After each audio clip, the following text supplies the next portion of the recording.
In this video, we're going to go ahead and install Git on Ubuntu Linux.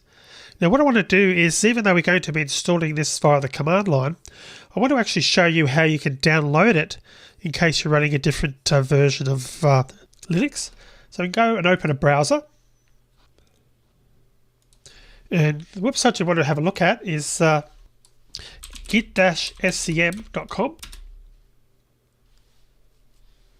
And I click over to here to downloads. We could have clicked that over to the right as well. And I'm going to click on Linux.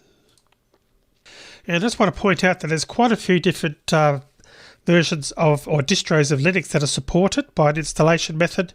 The one that we're going to be using is an Ubuntu Linux. So we're going to be installing that shortly, but there's quite a few other options there depending on your distro. So follow the information there if you're not running Ubuntu. But in our case, because we are running Ubuntu, I'm going to close that down. And what I'm going to do is I'm going to click up over to here and I'm going to select terminal. I'm going to type in term, which I had already typed. So type that in and then click on terminal. And we can actually see where the Git's installed. So we can do that by, I'll just move this to the center a little bit. So we can type git space version. And you can see there it's saying that the program is currently not installed. And I would expect to get that because I haven't in fact installed Git. So to actually go ahead and install it, I'm going to type sudo space apt-get space install and space git, git. Press enter. Type in your regular password. I'm going to press enter to select the default, which is yes, to download and install Git. And give it a moment to complete.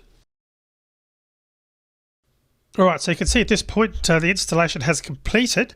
So for us to now just test that it's working, I'm going to type clear to clear the screen. And I'm going to type in which space git. And that now points out the location where Git's been installed. And I can type git space version now.